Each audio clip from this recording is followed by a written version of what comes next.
Welcome into another special episode of the Renegade Rundown. As always, my beautiful co-host, Jen Santi, aka at Jen Santi 1890 on X, and we have a very, very special guest today.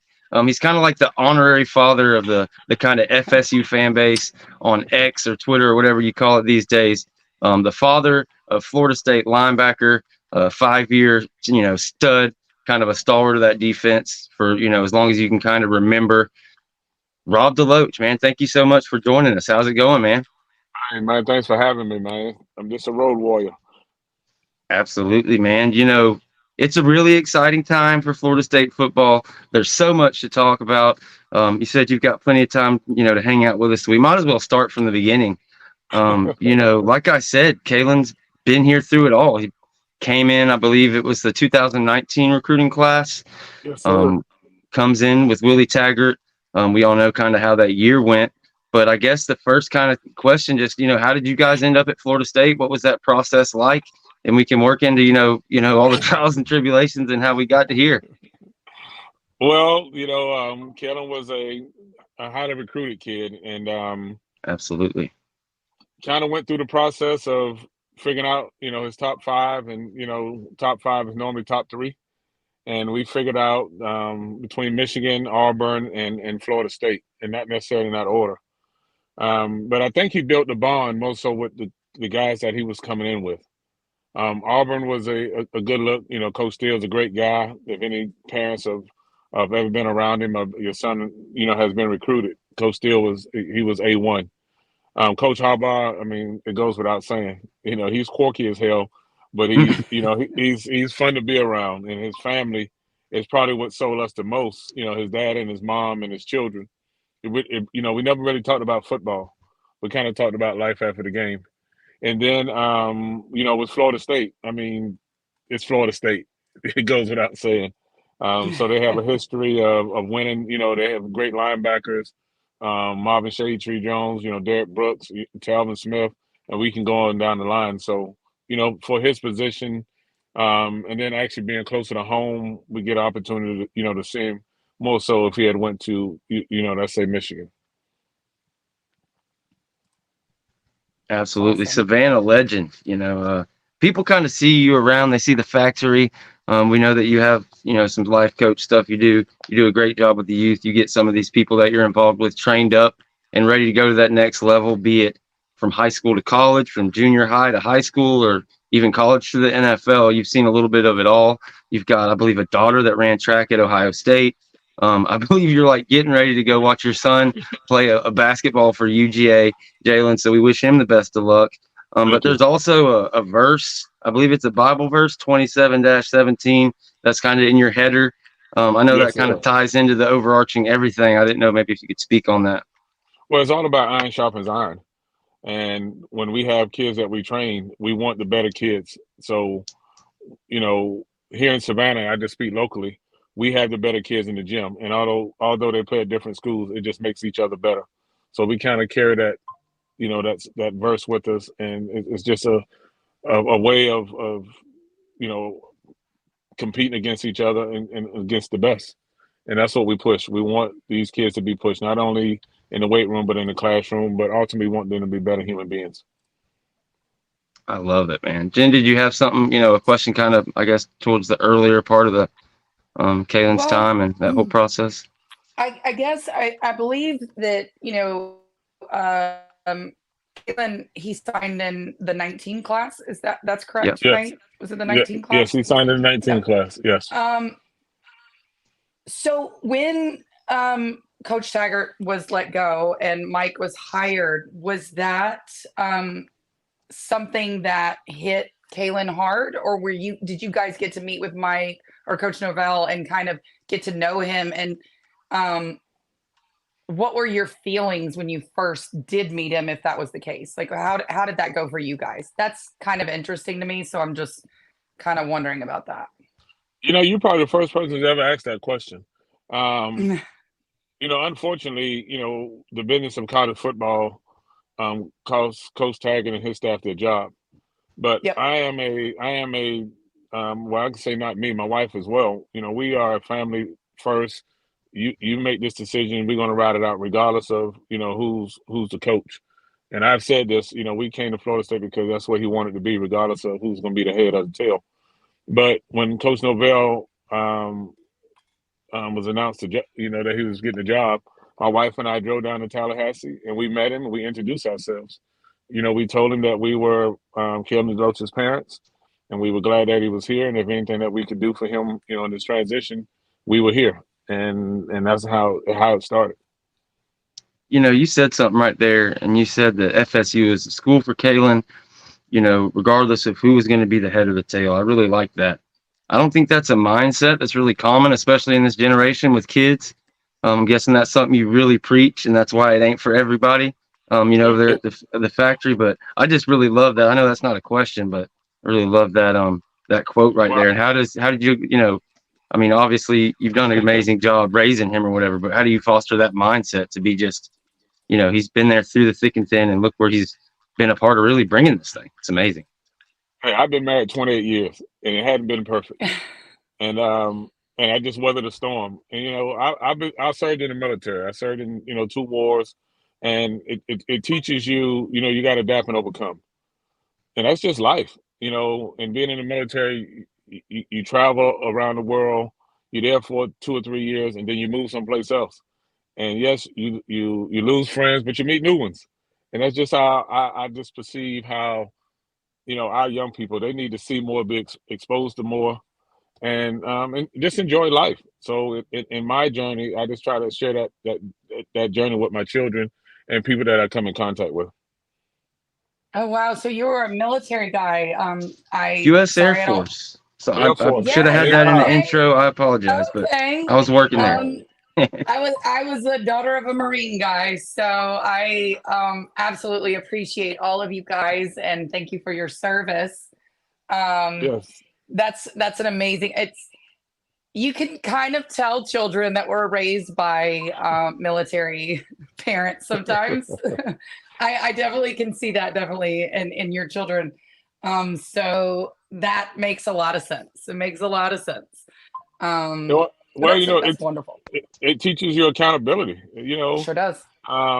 Me personally, I was a leader, so I was responsible for people, and I understand that you have to make the sacrifice at some point. And my job was to protect the guys that I was responsible for, and I do the same thing with my children and people that I come in contact with. If it's just what we do as leaders, as the responsibilities bestowed on us, then we just have to follow through. Man, I love it. I love it. And again, I want to reiterate, just so it comes out of my mouth, thank you so much for your service. I was never cut out for it, so I was always really, extremely grateful that I was able to, kind of chase my American dream, thanks to the sacrifice that folks like you made. So really appreciative for that. But getting back to the football team, man, you can absolutely see that mindset and, where kind of his determination and his ability to just keep it going straight, keep the main thing, where he came from. Going through Willie Taggart, Mike Norvell comes in.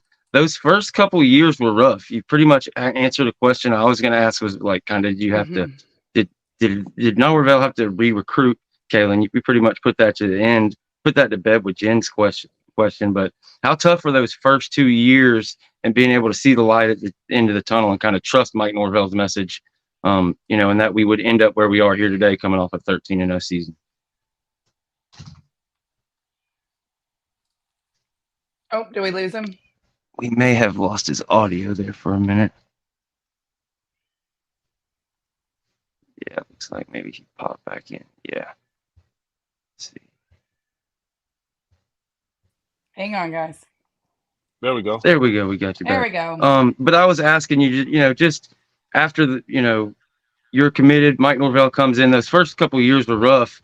What were those 2 years like, to be able to see how hard was it to see the big picture and kind of have faith that you would end up here where we ended up at 13-0 conference champions? And we all know what happened, but it should have been in the playoff. Yeah. So part of that, Kalen kind of grew as a young man. because you got to think in 2019, and it's no one's fault. We had a lot of kids that left early the year before that probably should have came back. So we were left with guys like, Big Marv, we had Coop, we had Kane, we had Janoris Robinson, we had Santi, and that was kind of the leadership. And we had a quarterback. And for the young linebackers, D-Jack did the best he could. And it was a learning experience, because you got to think, coming out of high school, he was one of the top kids in the country. And when you get to college, everybody's good. So nobody really cares about your stars or your varsity jackets or all the all-star games. Nobody cares about that. They basically care, can you help us win? So understanding that we was coming to a situation that wasn't a winning culture, as a parent, as a dad, you have to be supportive and give your kids the best explanation, the best story that can keep him humble, and just support. So it frustrates me sometimes that our fan base and some of the kids, they don't understand how it was. And a lot of them are coming into a winning culture, and it wasn't like that in 2019. And of the class that came in, only 5 or 6 remained from that class, and it doesn't get talked about. It's like, we had a gap where we wasn't winning, and nobody wanted to come to Florida State. There was no fans after the game standing to shake these kids' hand. So we as parents had to sit, hug our boys, and just tell them, hey, it's going to get better. And for me, it's all about relationships. While we were losing, I was building relationships, just saying, hey, it's going to turn around. It's going to get better. We're going to keep working, keep encouraging these young people, encouraging the coaches. It's a lot that happened. We got a new school president. We got a new AD. It's just like, man, what in the hell is really going on? And, and then the calls started coming. Hey, you think he wants to transfer? And they called. This was before NIL. They were calling, And Kalen said, Dad, I'm just going to ride it out. And I'm like, well, I'm here to support you. Anything that you want to do, your dad is going to support you. And my wife and his brothers and sisters say the same thing. Man, I know you can only be so candid on stories about that, but if there's anything you could share, like how hard is that? How different is that, kind of in the world that we remember growing up, these kids today in college, it's like, man, to every year, every summer, every off season, if you end off on a bad note or this coach gets left, you're getting tampered with. You can't really call it tampering because they haven't made them employees. So there's nothing to tamper, but that's a whole different conversation. But how different is it now that, every year you're basically a free agent every off season now, especially with the multi-time transfer? Yeah. I was telling some kids the other day and some parents, in this climate, I probably couldn't be a high school coach or a college coach, because you don't know what your roster is going to look like. For a high school coach, I'm trying to promote my kids that I train. And then I get to college, it's like, damn, will I even have the same team next year? Matter of fact, kids can go in the portal during the season. Right. So, that's like, I don't think as a parent, I'm glad that we're actually getting out of this and moving on to greener pastures, because it's basically free agency game by game. And unfortunately, the coaches, they leave as well. So now that you're allowed to leave, now that the coaches, it's never going to end. And you see what happened at Alabama and Arizona, and all of the coaches that are left after the bowl games, they're getting plucked. And I mean, man, yeah, some schools are benefit, but I was going to say, what goes around comes around. Yeah. Facts. That's one of the things I think you talk about the fans. I think it's really underappreciated, the continuity that Mike Norvell has been able to accomplish. And it's something that Bobby Bowden was all about. Saban did it as long as he could. It's one of the things that sets Georgia apart. They've been able to keep guys over an extended period of time, but absolutely. But we can start getting into the more fun stuff. Absolutely. But I don't know if Jen's got something. Now, before we go there, though, but you got to think those schools had Georgia, Alabama. They had a 5-year head start on us. Absolutely. Mm-hmm. So they had guys before NIL just waiting, plug and play. And now that the playing field is somewhat even, oh, man, it's fair game now. Oh, yeah. Alabama was feeling it there towards the end. There's no doubt about it. I mean, there's a reason, if if it weren't for NIL and the portal, I guarantee Saban probably would have got another 2 or 3 years in there. Yeah, I think that Well, it's really not only Coach Saban. yeah. I agree with you. I think other coaches, I think they're you're going to see the ones who have been around for a while that don't want to participate in this. They're going to leave. Well, you saw with I'm- Mike Krzyzewski, Roy Williams in Mhm. basketball. Yep. It started 3 or 4 years ago. They was like, "No, we can't." You imagine Bobby Knight in this climate? Oh my No. word. We can do a whole show on that. No, I mean, as I said earlier, I live in Memphis and Penny Hardaway lives off. I mean, that's what he does, I mean, Right. I just don't I don't understand. Well, I kind of look at Dabo. Dabo said he was going to start, right? He said he was going to start using it and not a one. Not a one. Well, I want to thank Not a one. Esther Deloach for the $19.99 super chat. Is that some of your people? Or is that just that's another my dad's Deloach out there? That's my dad's wife.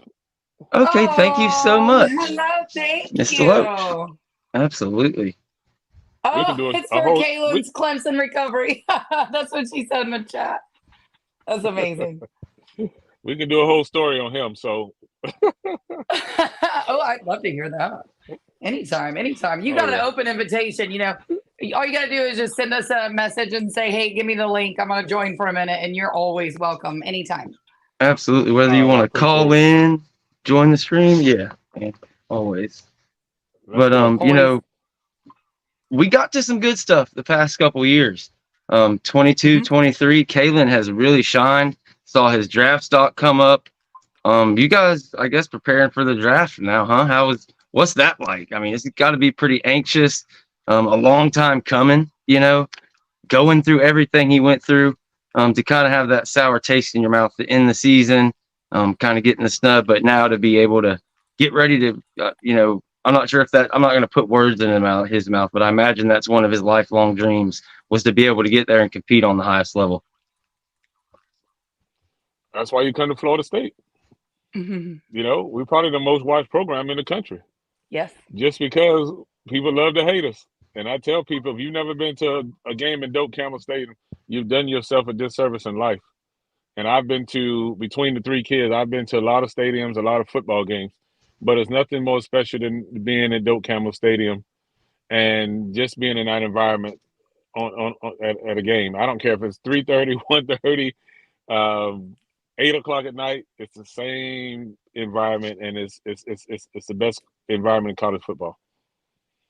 Without a doubt, man. I was, I don't know, 8, 9 years old or something like that when I saw Peter Warwick and Snoop Menace and all them guys, and I instantly fell in love. And the first time I got to experience, you'll never experience anything like it. And with the Champions Club and kind of the improvements that they've made, and I'm sure they're making going forward, there's not a better ticket anywhere, and there's definitely not a bad seat in the place.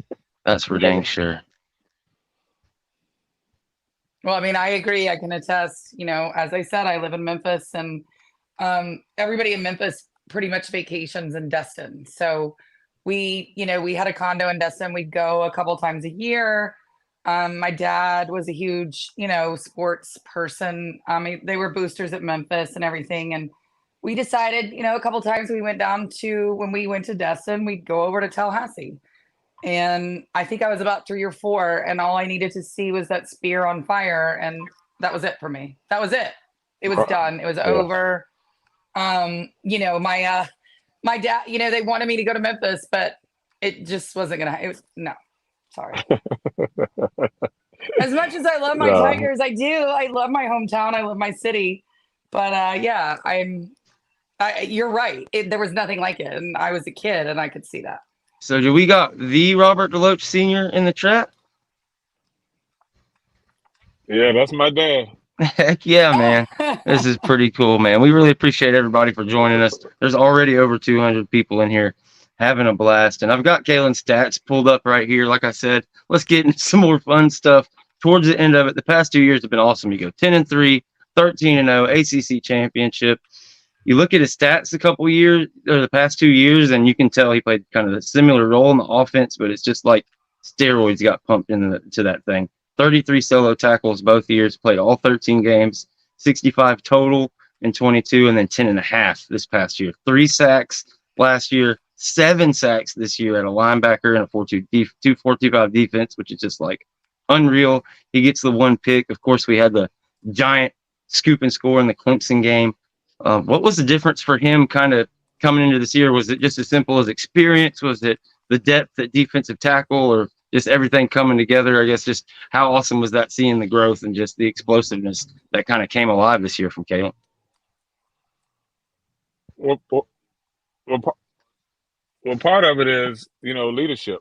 We had a good defensive front, and I think after last season and the kids had some success, that they decided as a group to come back and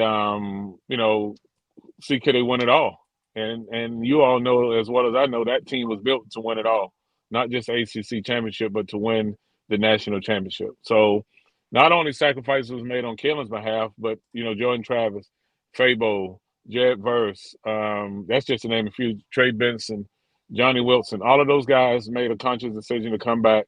And then we had Keon Coleman join us. That was fun to watch.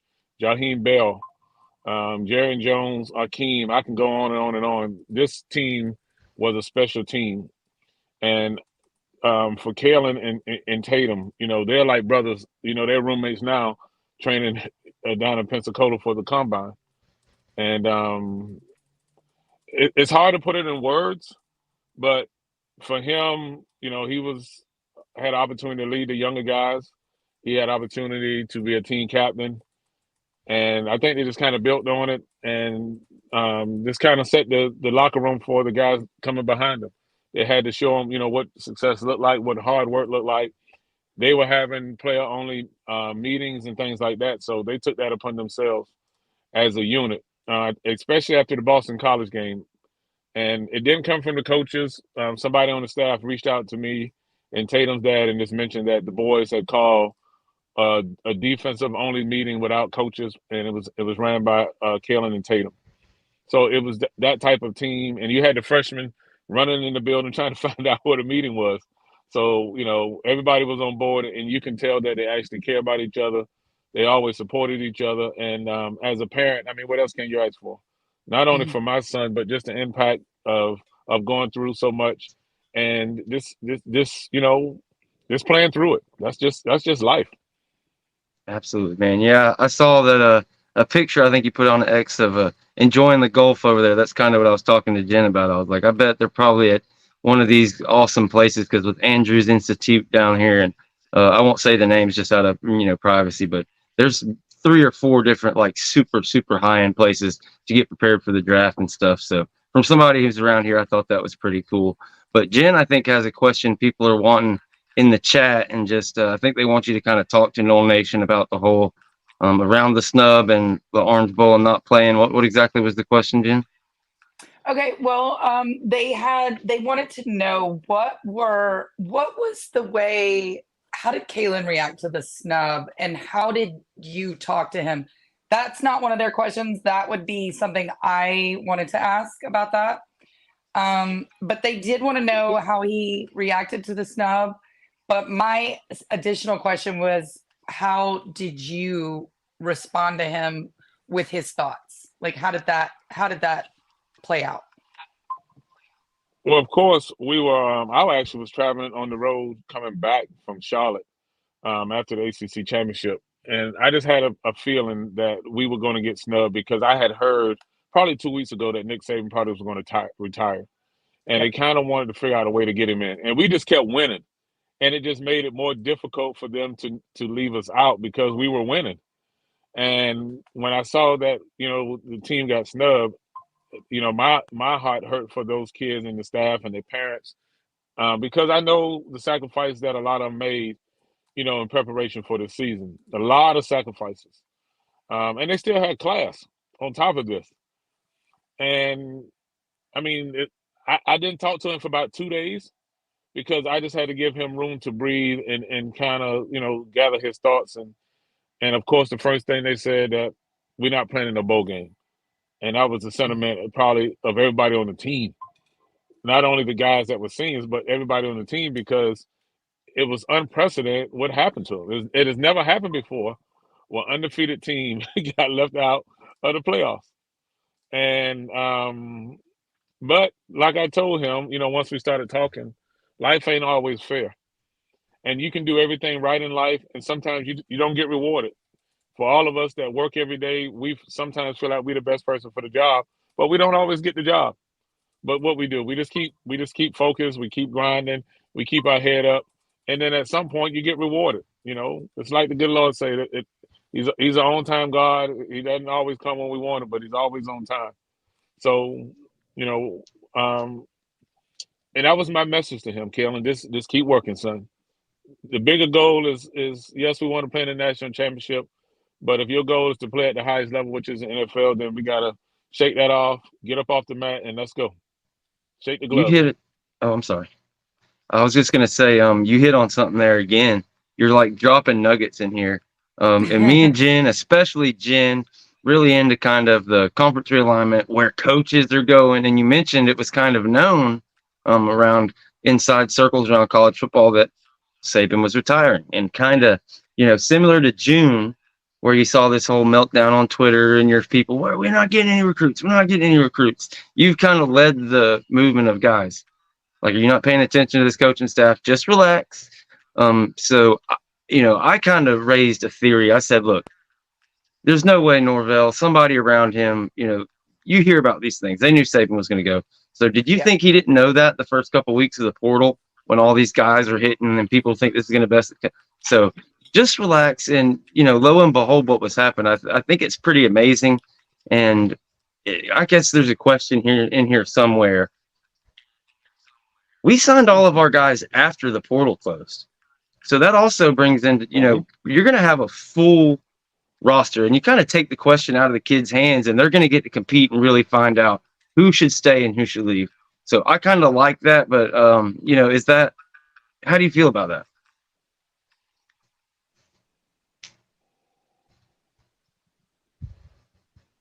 Did we lose George? Can you hear me now? Oh, I don't think he could hear you, George. Yeah, I can You hear want you to now. pop in and Okay, I'm good. Okay. No, I was just saying, I kind of got off track, but everybody was freaking out and you was telling everybody to relax. Kind of with this whole thing, I just kind of wanted to know how you felt about this. Like, how different is it now? They've shrank this thing. You've only got 30 days. So now we add all these guys after the portal's closed, which it's great for Florida State. But on the other hand, if you're a kid that was all of a sudden you've got 3 new people in your position group, that can be pretty tough heading into spring practice. Well, and I think you were breaking up some, but I think the gist of the question is that we've been able to sign kids after the portal's closed from Alabama, which is good. I appreciate the kids that they've been able to bring in to hopefully in 2024 that we have another undefeated season. We get a chance to play for the national championship. But this new college football, man, whew, it's just going to be hard to get a grasp around it. I'll just say, don't buy any jerseys. If they are, just make sure they're Velcro, because you can rip the name off. Yeah, you can rip the name off the back and plug and play. Good luck going forward. Oh goodness, yeah. Bring back the old starter breakaways. Oh gosh, Yeah. weren't And those guess fantastic? what? Maybe we win the national championship. We win the national championship and we invite Coach Saban. Hey, I'm all for it, man. It worked out great for us. I mean, they made it clear that Mike Norvell was kind of a priority in their search. So it's like, hey, that's who Saban wanted us to play for. We might as well go play for him. But I'm sure you probably got something, Jen. No, I was gonna say, well, I have one other thing. And then let me get to the funny part. I did see this whole segment I think it was Friday morning. It was Friday morning, before Alfred had sent out his tweet with the smoke coming out of the chimney, right? So this was on ESPN, and these people were debating, talking about how Mike Norvell is this amazing leader, which we all know. He's an incredible coach, recruiter, this, that, just would be perfect, just wonderful. I'm sorry, I was there a week ago watching these same jerks talk about culture problems and leadership issues. And here they are when Alabama's interested. They're like, oh, wow. I mean, look at that. I just honestly, I wanted to throw stuff at my TV, but I just had to buy it. So I wasn't going to do it. But it was just amazing to me. Now, my other question that everybody keeps asking about is what went into Kalen's decision to play in the bowl game? If you can elaborate a little bit on that. Was that just one last ride with his brothers, with his teammates, for the school? Was it for the coaches? It's for everything that he's embodied from the time of not having the opportunity to play at a prestige Orange Bowl. It's just who he is. He wanted to finish actually what he started, and he didn't hold any grudges for those who didn't play. But those parents and those kids had to make the decision for themselves. But Kalen's decision based was he embraced opportunity. We embrace opportunity, and it's like I said, this goes to who he is as a young man. Awesome. Now, I have one question for you that nobody's really brought up in the chat, but it is something I wanted to ask you. Kalen has been a part of some major plays during his time. Do you have a favorite? Do you have a favorite that really, or a favorite game of his, maybe not just a play, but a favorite game of his that really just made you just say, wow? It's probably the last game we played in the swamp. Okay. Because the year before, you got to think, Kalen had an interception, and we were in a position to at least tie the game, and then our kicker missed the onside kick, and that's how the game ended. And then we came back, played the last game there. Well, 2 years, because they came to us the previous year, but 2 years ago, he had a pick. And like I said, we were in position to either tie the game or go in overtime. And then our kicker missed the ball on the onside kick. And it's like, but unbelievable. Yeah, that one hurt. And then we had our last game in the swamp for him to make that interception. And then the first year he brought me the ball, they made me give it back. And then this year when he made the play, he ran off the field. He set, and then he ran and found me and my wife, and he gave me the ball. And I mean, people had pictures, and it's like, man, I think that's probably the best. And we won the game. That made it even better. We're keeping that one. My God. And we kept the ball. I kept looking for somebody to come and get it from their staff, but they never came. And that's the night my wife got pregnant, because I told her, we're gonna walk out of here, and you're gonna be pregnant walking out of here. So we had to tuck the ball. I wasn't sure if you were talking about. So I get you saying now. That's hilarious, man. First priority to the elevator and everything. Getting out of there, you got to beat that Tallahassee traffic and get to those hotel rooms. I know that's right. Yeah, so we birthed that baby, that ball, and we got a gator at the house on the mantle. I love that. Awesome. We got to get you that other ball back. We need to see if we can get you that ball back. That staff probably has been fired. That was Dan Mullen's staff. Oh yeah, true. Oh my God, they really made you give it. Oh my Lord. Yeah, they made. Was that Greg Knox? Was Mullen already gone by the time he got that pick, or was that? That was Emory Jones. That was Emory Jones was the quarterback that year. Yeah, before he went to Iowa, huh, or somewhere like that, Iowa State. Yeah, wherever he transferred to. Yep, that was his last game. Absolutely. Again, that's amazing. We are really lucky to have Rob Deloach on. Jen, as always, we really appreciate everybody. Hit that subscribe button, hit the like button. Memberships available, all that good stuff. CJ Wilson is supposed to come on here in about 18 minutes. We're going to talk some recruiting. If you have any questions, put them in the chat. We're not going to open the phone lines till way later today. But if you have anything for Rob, you're wondering, we will get your question up here. So throw your question in the YouTube chat if you want. And Jen, did you have anything on your mind you wanted to ask or anything like that? Okay, I do, because everybody in the chat was really going after it. What was your feeling watching the play versus Clemson? And I know you know what play I'm talking about. Oh, yeah. Funny that you bring it up, because if those who you all have ever been to the game at Clemson, they have the parents that we sit right next to the tunnel where the boys run out. So I was we were probably about 7 or 8 rows. We're probably about 10 rows up from the field. Now, mind you, my son, Jalen, who I'm watching tonight, he was on he was down basically on the field. He was on the front row on the other side of us. And Tatum's dad, Greg Bethune, said, man, we need a play. We need a play on defense. Because Greg is a football guy. He still coaches. And he, called the plays out, and he was like, man, we need a play. So I'm just sitting there watching, and then all of a sudden, it happened. And my wife was sitting up top because it was hot. She was sitting up top to get out of the heat. But Tatum's mom, Show, and I were running to the end zone. So I know that I stepped on everybody's hot dog, hamburgers, their fries. I knocked over beers. And when I got down to the bottom, I had mustard on my shoes. And if y'all look at the video, Kalen was looking up at me because I was coming to, to try to meet him on the sideline.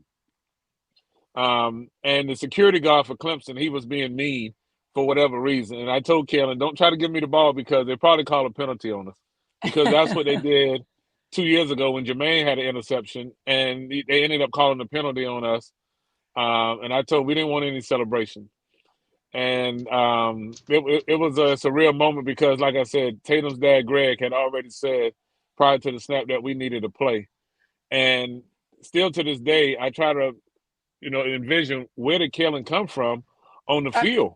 It's crazy, isn't it? Because he just came out of nowhere because he normally lines up in the middle, a little bit on the outside. But evidently he was over there with Dabo, and he heard the play, and he just made a play, and it was like, man, unbelievable. Talk about covering some ground. It was amazing.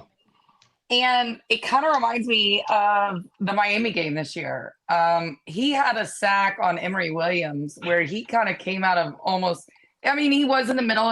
It wasn't to where it almost came out of nowhere like it was with Clemson, but he ran right through that offensive line and took Emory down. It was an amazing play. I love that play. I've actually rewatched it twice today before our interview.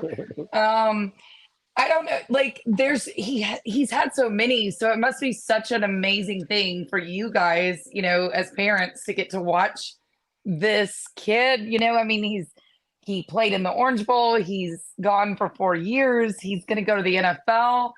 It's just so exciting. And I think that's why I kind of just wanted to ask what your favorite game was of his, because there's been so many. I know I knew everybody was going to want to know about the Clemson play, so that's why I brought it up. But I appreciate you sharing that story about Florida, though. That's amazing. Yeah, part of the the growth of Kalen was the year before he had become the spy for these running quarterbacks. You had Jay Daniels, you had Malik Cunningham, and probably if I had to choose a play when I knew Kalen had arrived, is when he made the open field tackle against Malik Cunningham at Louisville. Oh. Yes, that's true. I need to go back and rewatch that one. You don't it's not something easy to get those angles and be able to cut them quarterbacks off. It's something that's learned, and I can see what you're saying. Like once you have to do that for a year, I'm sure it opened his, entire game up, and he realized, hell, that probably played into a factor of him being able to make that play against Clemson. He probably knew where he needed to be on the field to be able to get there in enough time to get that hit. And my favorite part is just the technique, where you hit it perfectly on the ball to get that recovery. It's like you had so many things that coaches are just happy to have right in one play, all in one, and just over and over again. And that doesn't happen without a guy like Randy Shannon. So I wanted to get this up. A lot of, people have been critical of him. I've been critical of him over the years in his recruiting. But one thing that has never lacked has been his development has been amazing. But I wanted to give you a chance to speak on the role that I guess Randy's played in his development and where the fans get it wrong, and just, talk about the man. Hell, I get it wrong sometimes. Absolutely. We all do sometimes. Broken the clock's right twice a day. That's usually where I come in there. Speak for yourselves. I'm never wrong. I don't know what you're talking about. Hey, I want to be just like you one day. So I'm you got to kidding. think, Kalen's first year, who was his linebacker coach? Was it Woody? Woody was a great recruiter, I'll let you but speak on it. right. So I'll just leave it there. And it's nothing against Coach Woody or the staff, but he was learning as well. So we ended up with Kalen. Let's go. His 2020 year was COVID year, so the whole season was kind of washed.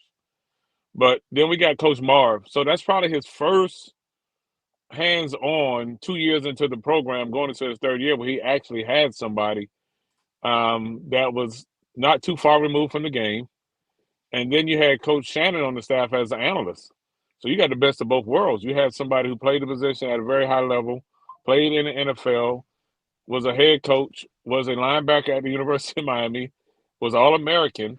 And then you bring Coach Marv, who played at Vanderbilt, who was very smart, very articulate, X's and O's guys. And then you blend those two mindsets together. And then you got Kalen, who's just trying to, grab information and knowledge, and you get the best of both worlds. And then, Coach Marv leaves, goes to Virginia Tech. And then you got Coach Shannon and Coach Fuller. Man, it's just a blessing of the things that happen behind the scenes that fans that they just look at recruiting and guys that they bring in. But you have to understand that it's about a development. It's a different mindset for Coach Shannon, Coach Fuller, Coach Marv, Coach Woody, all the guys that have been intricate in helping him develop. It's actually made him better. And believe it or not, other coaches that recruited him, when he made the play, they text and say, Rob, man, that's why we wanted him in Alabama. Coach Golden reached out and said, that's why I recruited him. I wish he would play for me, And Donnie Brown at Michigan, although I think he's at UMass now, reached out. That's why we recruited him at Michigan. At Auburn, Coach Steele, Coach T. Well, it was like, man, that's why we recruited him. We saw something in him that most people didn't see. And they looked at his weight. It's like Kalen weighs 215 pounds. But what they don't know, that Kalen probably can lift 350 pounds off the bench. So his force in the ground makes up for him being 230 because at 215, he plays like he's a 230-pound linebacker. But that's the analyticals that, people won't understand. He doesn't look it. He doesn't, he looks like he's got the size. And I think, people pretty much agree when you talk about Kalen's career at Florida State. The biggest thing he ever needed was just time on the field and playing the game. It's opportunity. And when he got the snaps, he picked up and ran with it. There was never a gap there or a plateau even. He just kept getting better. He plays special teams. He played on punt team and he played on kickoff. And I never understood that for the life of me that we would kick the ball off and he would run down the field as fast as he could and they would fair catch it and then you still got to line up and go in the field. Me personally, I would need to come out, take a breath, and then go back in. But I guess that's what tour duty is all about. Get you ready for the season.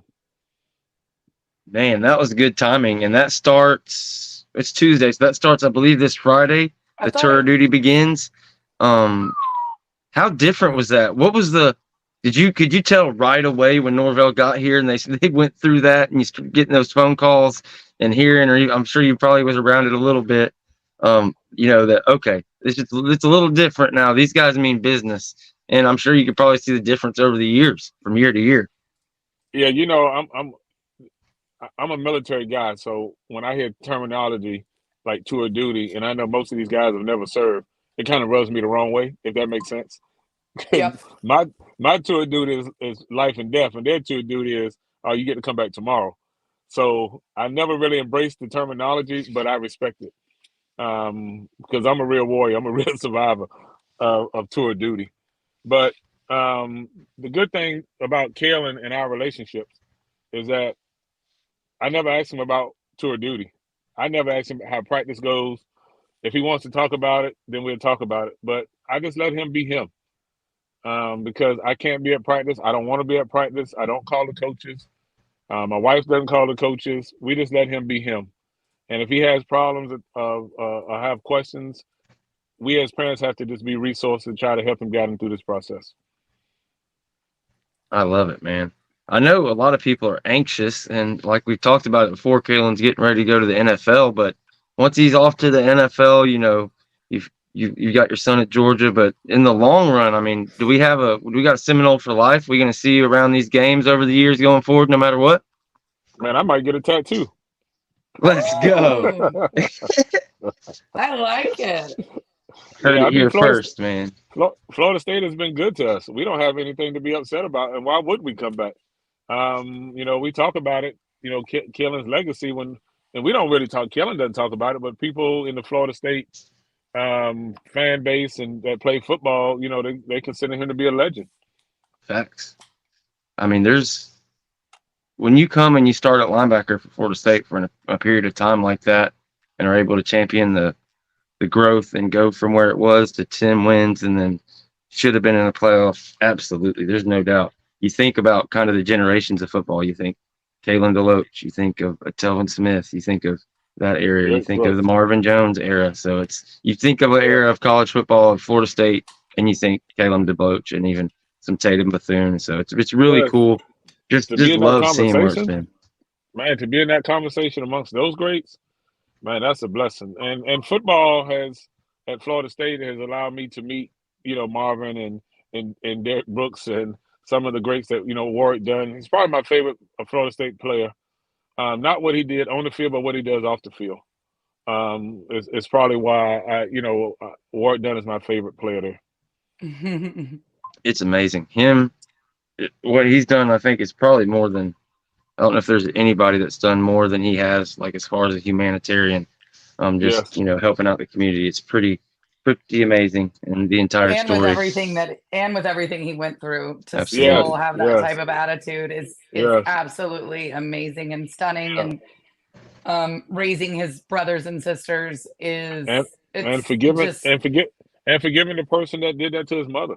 I mean, that takes a lot. I mean, it kind of gives you chills just to even think about being that type of person. It's something that someone like me can only dream for and strive for. You know what I mean? So I agree with you. Work done. Wow. Yeah. But I mean, I have friends, you know, that we're all Florida State fans, and you know, yes, they talk about Kalen up there with them because of everything he's meant to the school, to the team. We all talk about it. I'm sorry to see him go, but I'm happy for his opportunities and everything going forward. And maybe we just hope to see you guys continue to stick around going forward, because we would hate to lose you. No, you don't lose us. No, you know, matter of fact, you have gained a whole new fan base because of our relationships at VCU when Jalen was there. They all watch because they don't have football in Richmond. They were all Florida State fans, and you can't go wrong with them grabbing a whole new fan base. Hey guys, how's it going? What's going on? Perfect timing. CJ Wilson of right here on YouTube at Dope Talk, the legend. You know, he was on Roll Up, killing it for a couple years, launched his own thing. I think about 3,000 subscribers here, coming up right on it. Absolutely killing the game. What's up, man? Thanks for joining us. Yeah, what's going on, man? Appreciate you guys for having me, man. Rob, what's going on, man? How you doing? Not much, man. You know, I'm a road warrior. We were in Athens on Friday, watched the game on Saturday against Tennessee. We should have won. We hugged JJ, kissed his neck, and then we got in the car and drove through the night to Pensacola, Florida. Hung out in Pensacola. Got up yesterday morning, went to work today, and now we're back in Columbia, South Carolina. Oh yeah, you definitely roll with it. But you been definitely putting the mileage up on the car for sure, man. And I know they appreciate that for sure too. Just and not even just, you know, this is just a recent example though. This is the norm for you though, right? Yes, sir. Yeah, we did it when my daughter's at Ohio State. Right. Drive 10.5 hours, throw the boys in the back, turn around, come back, go to work, go to practice. So this is not abnormal for us. Yeah, most definitely. I can tell 100%. I know the boys appreciate it, especially, you know, Kalen through his time at FSU and now, then JJ at VCU and now in Georgia. It doesn't get any better than that for sure. No, sir. Wouldn't trade it for the world. We've kind of held back the recruiting conversation because we knew you were coming on. We talked a little bit about how Rob had to, you know, along with yourself and a couple others, tell everybody just kind of relax. Things are happening behind the scenes. It's coming. between the portal and the high school, it's been pretty amazing. You get Sean Murphy at linebacker recently, and then bam, just today you get I don't want to mess his name up, Javian Hilson. I keep wanting to say Wilson, but I believe I hit that right. Chris, CJ, if you check out his channel, like I said, at Dope Talk, he does an awesome segment called, I believe it's called On the Trail. Wanted you to be able to come in here and talk, and it's a perfect time to start recruiting if you wanted to take off right there on the 2 recruits we just got. Yeah, so with Murphy, you got to point the brace a little bit as far as like production and things like that. You want production, of course, from certain transfers and things like that. If you have 1 year left, whatever it may be, you would definitely want some type of production. If you got a guy that's on his last year, but if you got a guy that has multiple years left, a guy that's only played 2 years, there's no rush for the production as far as on the field as of now. The staff understands it's a development phase, and also we're talking about Alabama, right? Arguably the most talented roster in college football out of them in Georgia. You can kind of do a coin flip on that. So you got a linebacker at Bama who, the first 2 years redshirt freshman doesn't see the field. That's not a red flag or anything like that at all. I really do. At first, I think as far as we know the talent level at Alabama and Florida State is completely different. And also, you got 2 years left to play. Our situation at Florida State isn't like Alabama's situation. We lose a lot. We lose Delo. We lose Bethune. We know the linebacker room is it's been pretty scarce, and we've been kind of scrambling in the portal trying to find that. Now get Lundy back, that's a big plus. You add in Murphy, who I feel like has a lot of potential. And I was looking at a 247 report from from Bama, just talking about him in the portal. They felt like he would be a guy that will contribute this upcoming year 100%. They weren't really too thrilled in regards to losing Murphy.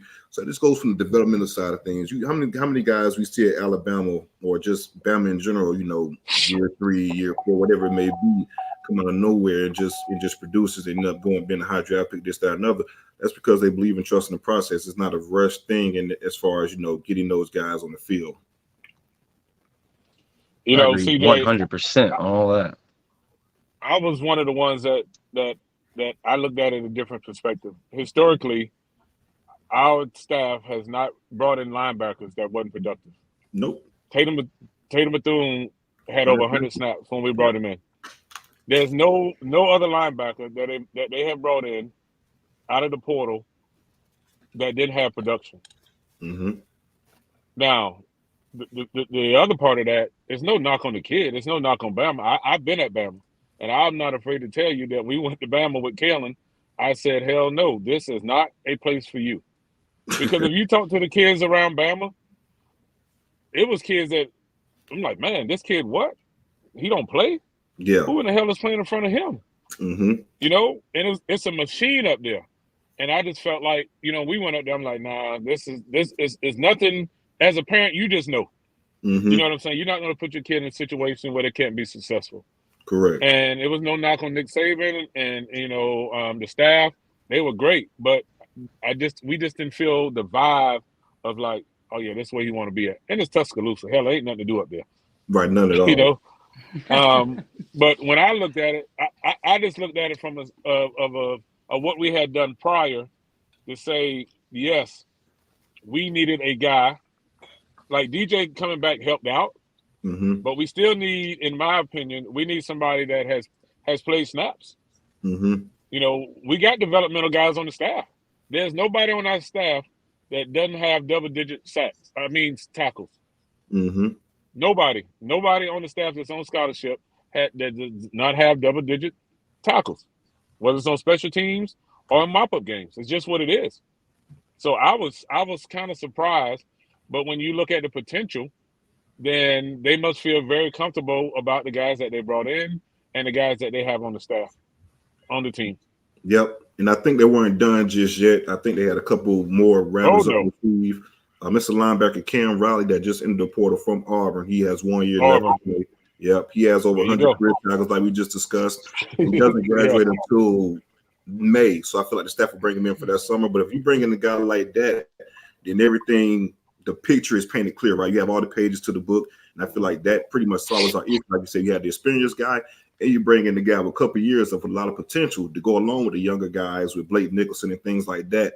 Of course, you had DJ Lundy with this guy that you could be possibly from Auburn.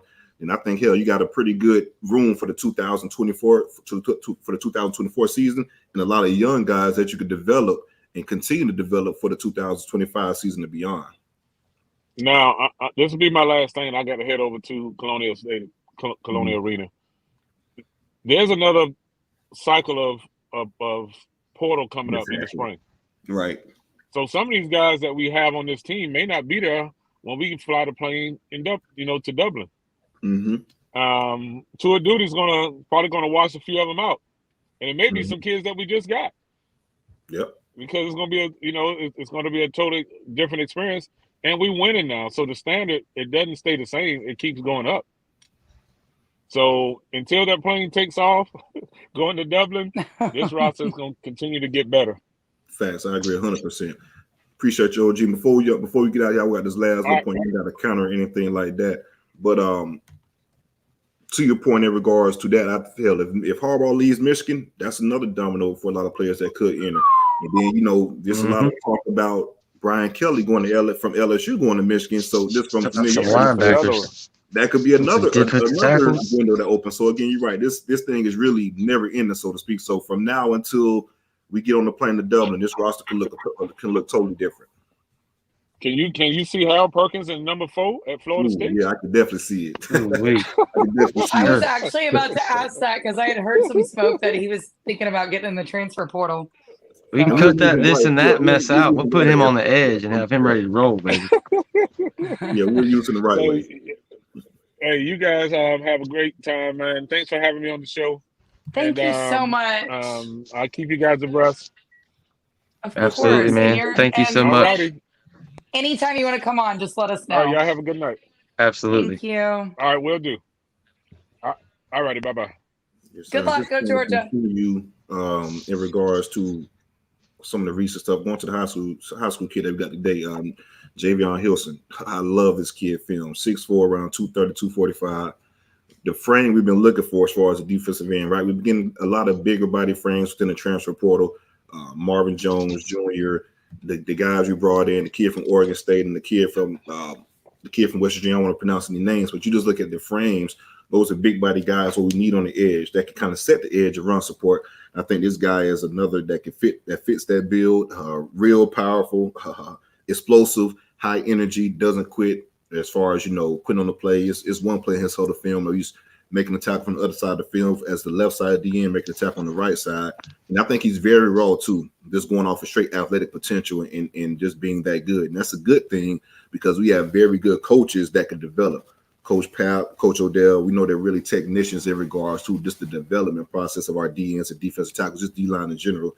You listen to all those guys. He even got Brandon Fisk, who got 1 year left. He comes to FSU. He talks about just the development of being around Odell and things like that.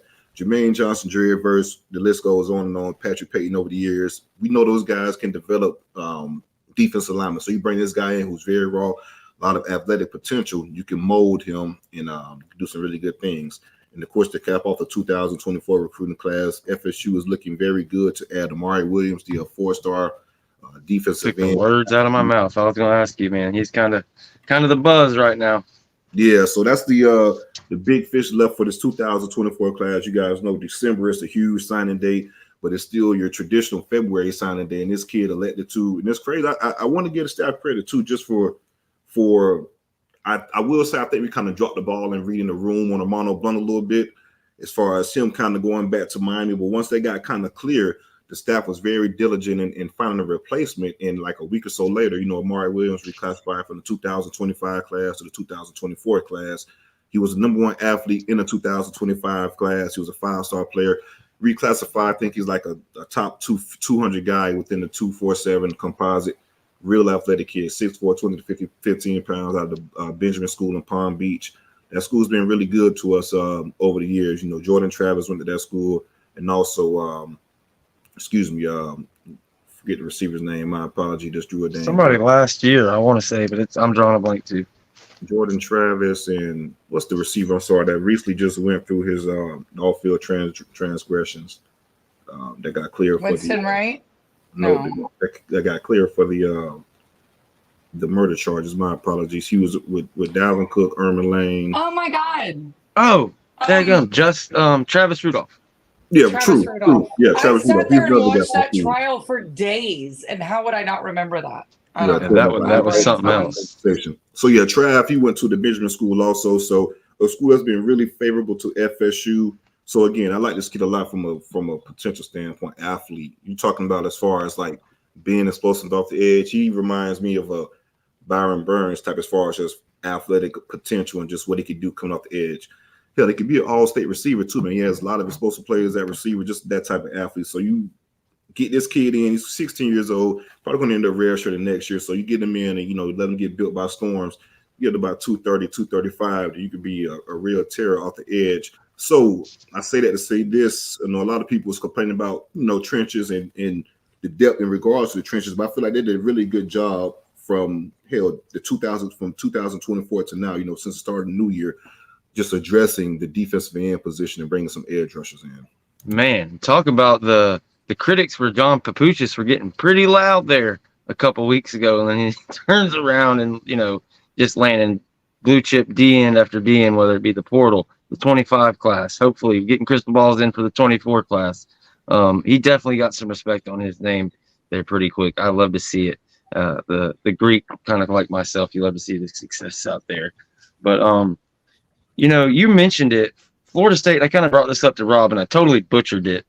But, it was kind of known that Saban was going to retire. It wasn't out there publicly, but you got to know in behind circles, the kind of talk about the strategy that Mike Norvell has done with this portal class. Everybody's getting pissed. We had nobody early, but then, the first window closed. We had only a 30-day window versus a 45-day window last year. So we get into January and basically, 12 of our commits have come since the portal has closed. And now you're basically you're going to have a 100-man roster close to it. And you're going to get to settle this thing on the field and then have those exit interviews in May. And Mike Norvell is going to know the exact number of guys he's got to shed and what, holes he's going to, fill. I'm just curious on your opinion on that. I thought that was, really kind of a chess move. And did it just work out like that? Or do you think that was a plan? I do think, I don't think it was necessarily the plan, but I think they knew, like, we had a certain period as far as ad drop to get guys to FSU.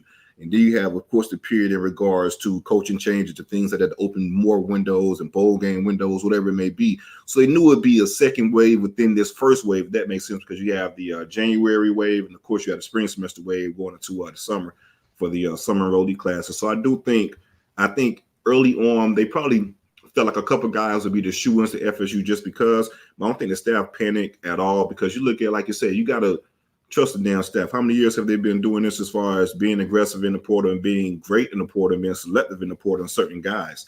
I mean, they have a track history of being very good within the transfer portal, being very, not necessarily just good and just picking up guys left and right just because they're in the portal. They do a good job of fit. They do a good job of what they, as far as scheme, the type of player development, whatever, all the boxes that you got to check.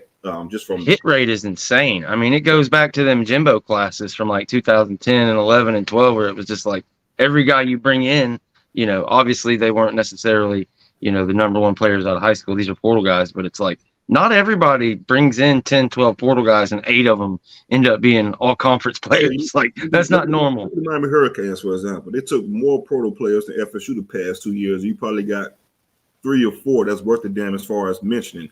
The 2 offensive linemen, of course, the Bama offensive lineman and UCF offensive lineman. You got the linebacker, Maui Gore from Oregon State. He was a pretty good one. Hell, just off the top of my head, those are the 3 guys that I can really name that kind of stood out for Miami from the transfer portal aspect. But they took more guys than FSU. So I say that to say this, as far as, like I said, the hit rate. You go back to another thing I want to touch on really quick is just the production that a lot of people, not necessarily within the FSU fan base, but rivals. The production of some of the guys we first of all, let me say this. We took a lot of production within the portal, but some of the younger guys haven't had a lot of production. Jalen Brown took a 2023 class receiver, played 1 year at LSU, didn't get on the field. I mean, hell, if you can't get on the field with you got Napiers and just the receivers they have, we got like 3 or 4 guys that's going to get drafted on the LSU roster as a first year guy. That's not a knock. But Jalen Brown, Earl Little, the kid we just spoke about from Alabama. Those are probably the only few got Marvin Jones Jr., maybe 4 guys that haven't actually produced as of yet. Okay. Trey Yeah, Benson, what did Trey Benson do at Oregon prior to coming to FSU? What did Johnny Wilson do at Arizona State prior to coming to FSU? Hell, Jermaine Johnson, he played a little bit at Georgia, but Jermaine went from a backup rotational guy at Georgia to all ACC Defensive Player of the Year, whatever it may be, first round draft pick. So again, I said that the offensive lineman that we took from he's from the Clearwater, Tampa area, ended up playing at Notre Dame, played about 2 or 3 years from us. You forgive me if I'm drawing a blank. His last year was the 2023 season. He was a Gibbons. Gibbons. Oh, yeah, I was thinking the other one. Notre Dame, really. He comes to FSU. He's a starter. He's an all ACC type of performer. So again, important piece. Really important pieces. Those guys are the guys' name are real important pieces to what we have right now. So it got you through the mud. Put enough product to get guys in. Agreed. Sorry. If you trust the staff to develop guys, put guys in the right situation like they've been doing, you should have no worries within this 2024 Florida class, what they've been bringing in, which is higher end talent with a lot more years left to play as well. Yeah, while we're right here, I want to speak on that too, because we had the conversation with Rob. I've had it with James. I've had it with a lot of, and I agree with everything they're saying about if we do need to get that experienced linebacker, like you said, but also the main complaint from this fan base towards this coaching staff. Just 1 second. I'm looking at the fan in the comments. Tyree Stevenson. That is a good point. Left UGA for Miami. I want to say if he got better, but still a very good pickup for the Canes. I think he was just good. Period. Doing a hell of a job for the Chicago Bears in his rookie year. So I give you another one too. That's another defensive player that transferred to Miami that produced. And that's Tyree Stevenson. My apologies. Go ahead, bro. No, you're good. I was just well, shit. What was I saying? Yeah, fuck. I forgot what I was talking about. Jen, you got anything for CJ? What are your thoughts on Amari Williams? Oh, well, he had just talked about, I guess, when you went and did your thing, okay, sorry. Just to kind of just kind of go back a little bit, just let you know, Jen, I like it a lot from an athletic standpoint. I really think this kid is a playmaker.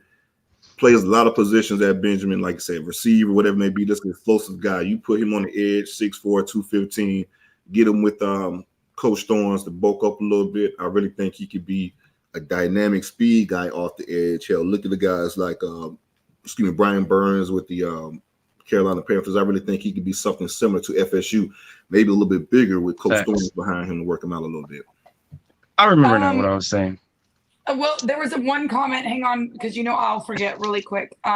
Kerry Watkins said about Colorado State Grady Kelly. I absolutely agree with him. I think people are sleeping on that kid, big time.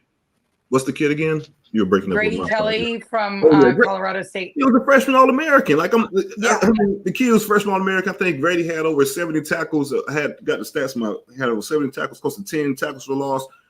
This, that, another. Playing 2 years at Colorado State. I mean, that's production. That's a lot of production. Yeah. You're right, a lot of production. So I do like Grady. I think Grady would be, as far as a defensive tackle, he'll probably be competing for third or fourth or fifth, maybe fourth or fifth. I think Lyons probably be the third defensive tackle if he bulks up a little bit. But again, though, you talk about a really good depth piece and probably replacing Malcolm Ray, and not to take anything from Malcolm Ray, who will end up transferring to Rutgers. I think you end up having a higher talent in Grady as far as replacing Malcolm Ray. So I think bringing in Grady is a very good piece. I like him a lot. Like I said, he's a freshman All-American. He's been productive every year he's played at Colorado State. Absolutely. Well, so the biggest complaint about the staff has been high school recruiting over from 21, 20, even part of 2022, how we've closed. So basically what's happening now is you're pushing some of these 3-star guys that didn't pan out off those classes that you complained about.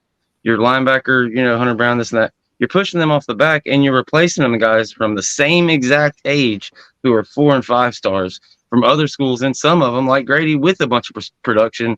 Some of them, like a Malik Benson, who doesn't have the production. But to say he was a second, 3 backup, and that he wasn't in the plans to be an absolute star for Alabama in the future, and if they had a quarterback that could utilize 3 or 4 wide receivers all the time, he would have been a star this year. So that's the point I was trying to make earlier. But go ahead, Jen. I'm sorry. No. I was just going to say, I guess, Malcolm Ray, all of the praise and everything for playing in the Orange Bowl. I guess he just wanted to go to another team that gets to beat the Canes. In my opinion, I think, and I don't want. This is just my opinion. I think Rutgers has a pretty competitive NIL package, and he took advantage of that. And just to be, I think he graduated already. I don't think he has just to be quite frank, I don't think he has a future on Sundays, which isn't a knock on him anyway. It's just that's just nature of the game. It's very hard to play college football as far as getting to that level, getting a scholarship on the P5 level. It's even harder to make the make NFL as that. So I think as a degree, go ahead and cash out for your senior year, make a little bit of cash to jumpstart your career moving forward. And just to kind of piggyback on the point that you spoke on this previously about kind of, I guess, updating your recruiting class a couple of years later, just to give an example of that. In the 2023 recruiting class in FSU took, of course, Hakeem Williams, Vandrevius Jacobs, and Goldie Lawrence. Goldie Lawrence ended up transferring out. He replaced Goldie Lawrence with Jalen Brown. So your 2023 recruiting class is Hakeem Williams, Jalen Brown, and Vandrevius Jacobs. That's a damn good 2023 recruiting class with all of those guys except Hakeem. Hakeem has 2 years left. He will have 3 years. Destin Hill on top of it. On top of that, so that's a fucking, excuse my language. We get down with it here, no problem. So that's an amazing recruiting class from a talent standpoint to bring in Hakeem Williams, Jalen Brown, Vandrevius Jacobs, and Destin Hill. So you got 3 years left for the majority of those guys, and 4 years left, or 3 years left for Destin Hill and Hakeem. And you have 2 and 4 years left for Jalen Brown and Vandrevius. So you look at that as far as just an example of what you said as far as, strengthening your class later down the line. That's a perfect example for FSU. Just a year later, that 2023 recruiting class looks very elite. Them exit interviews after this spring are going to be crucial. It's going to be a lot of fun to see who wins out some of those battles, and what it's going to look like. What do you think of the walk-on quarterback? I'm not sure he's committed. I think it's just crystal balled and kind of out there. Trevor Jackson supposedly going to come on as a preferred walk-on, but you're talking about a 4-star quarterback. There's teams, Miami, that can't even get a blue chip quarterback, and you've got one potentially about to walk on at Florida State. I believe he's more of a running threat.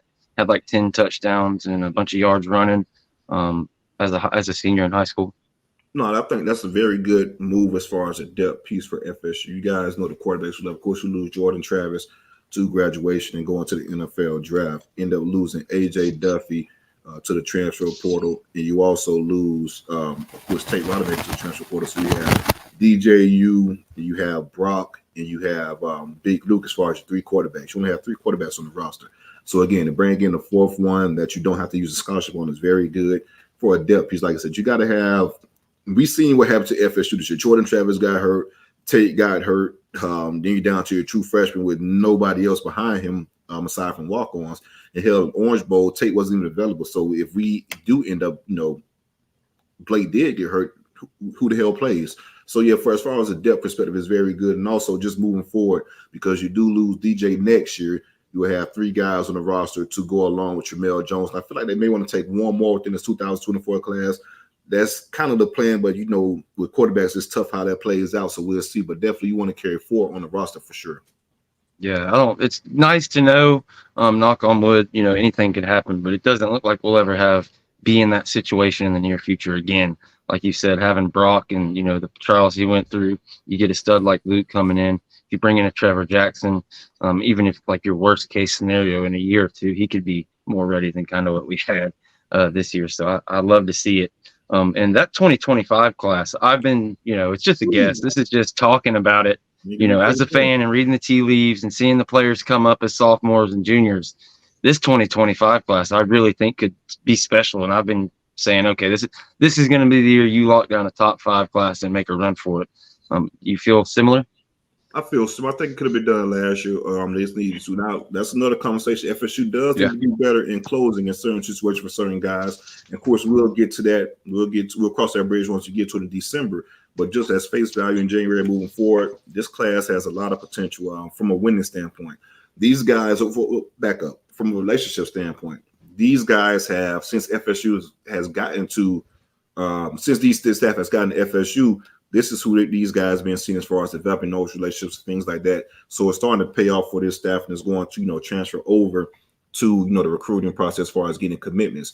And you factor that in along with the winning, We ended up going 9-3 or 10-3 last year, 13-1 this past year, and looking to be pretty good within the 2025 class. A lot of these kids see FSU upright, see FSU winning in the spotlight. So that's going to pay off as well too. So I do think this recruiting class can be very good. You already have a 5-star offensive lineman in the hole from Jacksonville, and of course you got the kid we were just speaking about in Hilson. So you add that, I think we could really shout out my guy Chris Paredes. What do you think of the O-line recruiting 25 class? So like you said, we already got one in the fold with Coach Atkins. I think this O-line class will be pretty damn good as well. I think it's going to be a bigger class than what we typically have seen the last couple of years. Well, last year rather, it's going to be a lot bigger, but I think this O-line class could be damn good. We already got the bell count in, so we got to get a couple more guys as far as, length on the tackle position, but I think Atkins is going to do a hell of a job. This recruiting class in 25 could be damn good. I think going from these junior days, January and February, we could see a flurry of some commits. I think this class could fill up pretty early, to be honest with you. I think by the summertime, you could probably see the majority of this class done with FSU just looking at a couple of big fish down the stretch that's going to draw their recruitment out down to the end. But I think FSU is in a very good spot within this 2025 class. And also, part of Mike Norvell's, you got 2,500 riding on it. I think it'll be 2,500. And also, we got to talk about, too, just the Norvell contract and some of the stuff he wanted moving forward. He wanted a bigger recruiting budget. He wanted a bigger off-the-field staff. So I think we'll see a lot of that stuff kind of taking the focus within this year. And also, Willie Taggart contract comes off the books, too. So that'd be extra money as well. So we'll see how that money is used within FSU. But that's a good thing to have that money off the books and back within the program itself. So it's going to be a lot of excitement on the recruiting trail. I'm really excited to see what these guys could do. I do think they got the message as far as, closing and kind of being a good recruiter, a good recruiting staff to try to take this stuff to being an elite recruiting staff and closing down the stretch with Alabama. So I guess we just have to see now with Alabama's, Georgia's, those type of deals, like a KJ Bolden, for example, just closing out on that type of recruitment. So we'll see how it balls well in December for us. But as of now, just moving forward from a relationship standpoint, what we're building, I think this class could be damn good, a really good class. It's off to a good start. We got a quarterback in the fold. I do think Jamie Fincher ended up being an FSU Seminole at some point in time too. Mandarin, baby. Yeah, Mandarin. Like I told you guys where I go on the timeline. Everything. How awesome was that the other day when they were over there? You know what I mean? The whole time everybody's freaking out. Obviously, we can't speak on those kind of things when we know about it. But then it was later reported on, and you find out kind of James's quote about how he came and he said, pretty much priorities. You see what my priority or you see where I'm at. I'm at right. my, he knows, talking to my quarterback and my wide receiver. So you got a quarterback, the receiver, and then you got, I think, the best damn safety in the country. I hated to see him in the Gator shit, man. Yeah, we got to get that dude in this class. FSU and Gator, but I do think you like the Gators, but I think FSU is in a good spot. But like you said, you're seeing what Mike did as far as making those guys a priority, and we know as far as what Mike Norvell can do, as far as taking over a room and as far as conversations and things like that. So you have a one-on-one meeting with Mike, man. After that meeting, you're going to feel like a new man 100%. So, I do still waiting on mine, man. I hope I don't piss him off with anything I say because I want the seal of approval. Have you ready to run through a wall for sure. But I think the 2025 class is going to be pretty good. I think they're off to a very good start as far as laying down the groundwork.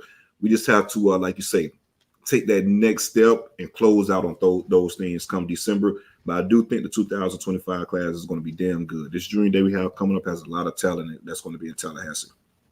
Yes, sir, for sure. We usually open the lines up for calls right about now. I know you only had a limited amount of time. We're coming up pretty close on that. You down to open the line up, hang up for a little bit? Yeah, if we got some people that want to join in, we could definitely chat it up for a second.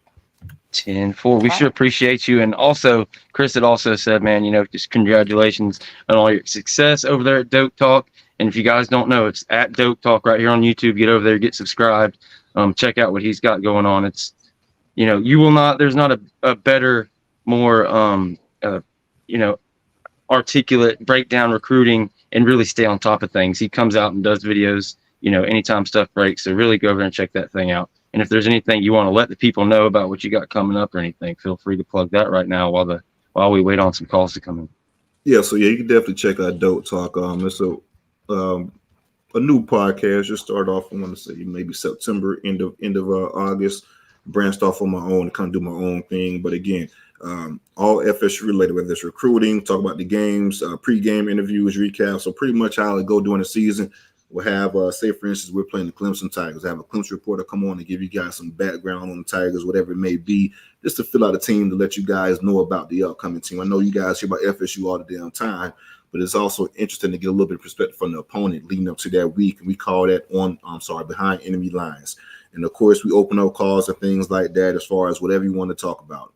Post game, you want to talk about a certain play, a certain player, how the game played out, what you didn't like, whatever it may be. Recruiting, all things recruiting, whether it's a commitment, decommitment, visits, whatever it may be, anything big news wise, we're going to definitely tackle it on Dope Talk. And also, I like to get former players on. I like to hang out a little bit and get those backstories. So one of my babies that I want to do, and also I'm trying to do this with the 2023 team first. I want to get some players on just to talk about their experience at FSU recruiting process. Of course, going through the playoff snub, this, that, and the other. Agent CJ, do you think any true freshman will play this year in 2024? I'm not ready to comment on this one. I was proud of my prediction of the last year. I haven't really gone through and looked at it yet. I don't like to put too much expectations on freshmen due to some fact I just know how difficult it is to come into college and play at that level. And just, I'd rather those guys sit and get developed. Now, sometimes you do have some dogs that just are going to play, right? So I think Landon Thomas could be a guy that could play at FSU. I think potential-wise, he already has a college body for the tight end, get developed a little bit, learn the playbook. I think, and this is what we lost, right? You lost Shaheem Bell, lost a couple more to the portal. So I think Landon Thomas could be a guy that could come in and play right away. Cam Davis, if you guys are at tailgate this spring, Cam Davis came and hung out with us. He looks like an NFL running back right now, man. Like the kid is well-spoken kid, first of all, great family, but just from a physical build, man, Cam looks like an NFL player right now. So I think running back is one of the easiest positions to transition in from college or from high school to college, even to the pros. It's more so this natural ability. So I think Cam could be a guy that could play as well. And I'm not sure which receiver, but I think one of those receivers could come in and surprise some guys. I like Elijah Moore a lot. He could come in and play. I like some of the slot receivers, especially BJ Gibson. He's very underrated. Back-to-back 1,000-yard receivers. Dude, he's fast, man. People don't realize how fast he is. I agree, 100%. So I do think it's some guys that could play, but I would probably, if I was a betting man, I'd probably go Landon Thomas and Cam Davis as of right now. I like it. You can't just. It was pretty easy last year. We knew we were gonna have to have somebody step up at safety. It's a little different this year. A little bit, I guess, a higher floor. Just kind of. The program's moving in the right direction. That's what you want to see. Again, guys, the bat line is open on the bottom of the screen, 850-495-1906. If you have any questions for me or CJ or Jen, or just want to get a take in, you want us to, crack jokes on you, whatever the case may be. And Jen, I don't know, you've been awful quiet up there. You got anything? No, I mean, he's been answering everything pretty much that I had. I think... All right, so what about the linebacker, that 5-star linebacker that's going to be in for junior day? Do you have anything on that one? Yeah, so I think it's a Walker, Zaylen Walker, or I'm going to look him up real quick if I'm pronouncing the name incorrectly. 2025 linebacker. He's the brother of, I think FSU is in a pretty good spot with him, but he's the brother of the safety that FSU was looking at over the summer. I think ended up going to South Carolina. Forget the kid's name. He was very close to committing to FSU. So again, I think that kid is a really good player. He's been to Georgia a lot. He's been to Auburn a lot. He's been to FSU a lot. Those are the three schools he's been at the most. But I wouldn't count out South Carolina either due to the fact that his brother plays there. Will end up committing there. What's the kid's name? Kid from Buford? Is that what we're talking about? No, not from Buford. Jalua Solomon, his brother. Oh, okay. Pull up the kid's name. 1 second, my apologies. It happens. Our people are used to that. We just kind of have fun around here. We have a few awkward silences here and there. No, you're fine. Hey, CJ, for the spring game tailgate in Lot 5, we will have a fence system to block the area off. Yeah, Zayden Walker. Again, I like this kid a lot. 6'3", 220 pounds. Top 10 player in the country. He's been to Alabama. I'm sorry, been to Georgia a ton. Been to FSU a ton and Auburn. He has a visit set up for Miami as well. Get him back on campus is good, but we'll see how it plays. I'll probably say Georgia may be the team to beat. But hell, when he was on campus for his official visit with his brother, enjoying those perks, he said all the right things. But no, go ahead. I'm sorry. What was the comment, bro? Chris was saying y'all are gonna have the tailgate in lot 5, and y'all are gonna have a fence to block, I guess, the construction off and stuff. Is what he's talking about. Yeah, because I know me and James was talking about the tailgates. So hell, I guess discussing due to the construction was going to even be in Doak in the first place. So I guess that definitely answers the question. So we definitely going to hang out and have a good time for the spring game, man. Make sure you guys come hang out and kick it with us. We always have a good time for the tailgates. For sure, man. Those things are awesome. I will be there. Oh yeah, Jen, definitely good to come hang out in Tallahassee. Yeah, live and in person. I'm hoping to maybe have some T-shirts. We're working on them. That'd be perfect. Yeah. It's one of those things. I promise we will get it done tomorrow. We were going to get on those things with the long list. And again, guys, usually people are blowing the phone up, but I don't know. People are kind of not wanting to talk today. But yeah, I thought Tiny Hat was going to call in. I'm a little upset. He said he was going to call in. Oh, he didn't come in. Tiny Hat game. He called in the other day. He was on fire, man. I thought he was going to call in. Oh, my God. I was There's somebody. Excited. We got us a 305 area code. You're live with the Renegade Rundown. You got a question for us? I'm not as cool as Tiny Hat, but shout out to Taquito Taggart. No, I just wanted to say great job, everyone. And people, if you're watching, support Nole hustle like this. It's not easy to get up there and do this, and these guys do a great job. And CJ, don't stop trolling on Twitter. You're one of the great ones at it. Take care, everybody. I appreciate it, man. Appreciate it a lot. Definitely want to start trolling. Right back into another one. You're live on the Renegade Rundown. What you got for us? Hey, man, Tiny Hat Gang, we are in here right now. What's going on? First off, I'm not even saying hi to Jen because I don't like how she just called me out just now on the show. I'm going to need her to get it together. That's what I need to have happen. CJ, how you doing, my boy? My brother, how's it going, man? Good to hear from you. Yes, sir. Yes, sir. That's my people up here. Either way, I just wanted to say I'm loving the show. All the recruiting talk is beautiful out here. I'm loving the future of Florida State. I'm loving seeing what Mike Norvell out here doing. I love hearing Rob Deloach up there talking. It's just beautiful. It's just a beautiful thing that we got going on. And you know what? Again, I want to make sure that I give applause to the Florida State family that's on the show right now, because we ain't speak about the University of Coral Gables hurricanes at all. We ain't talk about that poverty that's up there in Gainesville. We just out here living our lives and being regal royalty and beautiful as always. That's exactly what I'm loving to hear. I love all of it. That's what I'm talking about. So either way, Jen, I'm going to pull up on you next time because I don't like how you was talking wild garbage about me. But I'm telling you right now, Florida State, we up. Tiny Hat Gang is always in the chat. I'm always on the line. So you hit me up whenever you're ready. And I'm going to slide on here and talk my nonsense as usual. Go Noles, baby. I'll tell you what, man. We open the lines up just about every time. We'll make it regular, man. Call in every time and we'll get you up here. Oh, absolutely. Absolutely. Appreciate you, Tiny Hat Gang. We'll see you next time. Hey, yeah, Kwame, I see you in the comments. We're going to definitely hold on to the D-line commits, man. I promise you. That's my boy Kwame. He's a Miami Hurricane fan, likes to troll Odell a little bit. Yeah, we're going to definitely hold on to those commits. And also, Dunner going to be on you in Miami this year after we get that win. And thanks for the super chat, man. I thought that was the question, but he just donated for the super chat. So we sure appreciate that, brother. And definitely. Jeff Hill, man, I don't know. Does Jeff Hill, like this guy, he's just dropping memberships. He's making rain memberships on all kind of channels, but we appreciate it. That's 10 more for the channel, and I hope I didn't miss any. Was there one more? Okay, Brad Powers asking about the t-shirts.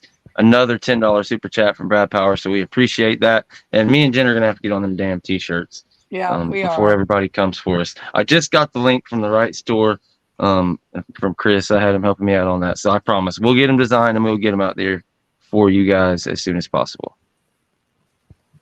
Yeah, we're going to have to figure out something pretty Nole girl, absolutely, for Jeff, because he comes through and just always making it rain. So we sure definitely appreciate that. Guys, we've got CJ on here for a little bit longer. You got any questions on recruiting, any questions for CJ, you want to get trolled, whatever the case may be, the line's open there on the bottom of the screen. Another 5-10 minutes, we're going to hang out with you guys. So get it in, speak now, or forever hold your peace. Yeah, Kwame, we know you're telling big lies, man. It's the off season. It's where you guys do your best work. So we know you guys are in rare form right now.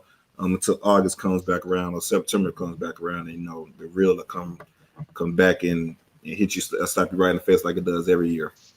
Off-season champs for just year after year after year in a row. Like, it's got to suck, man. Because even when we're down, like the thing is, when Miami and Florida were down, we had Jimbo and we took advantage of that shit. We went and got a ship.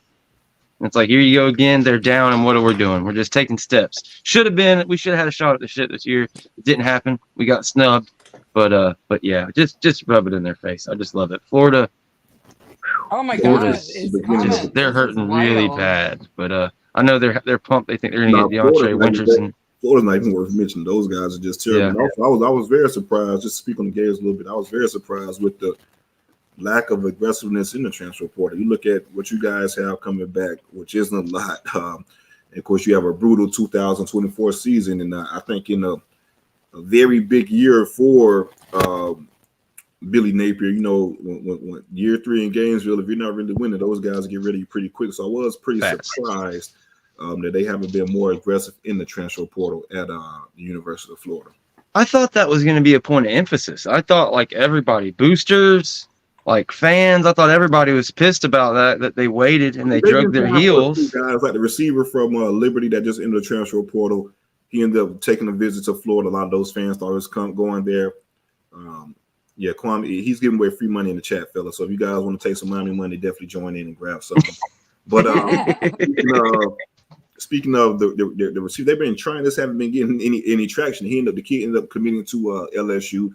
The receiver Benson, the receiver we got from Alabama, ended up taking an official visit to Florida first. Crazy, man. Committing to FSU. I think they've been trying, but they've been struggling. I think those guys know Billy Napier's on borrowed time. It's going to be a real tough schedule in 2024 for the Florida Gators.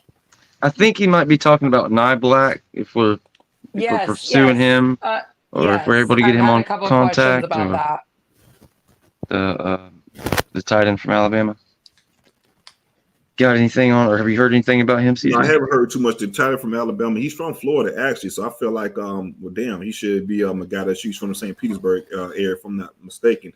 I feel like that's a guy you should definitely attack in the transfer portal. I don't think we were looking for a tight end per se, but you got a guy with, you make some exceptions for certain guys, right? And I feel like that'd be a guy that me personally, I would make an exception for, especially with the ties to Florida, and also just like I said, you lose a lot.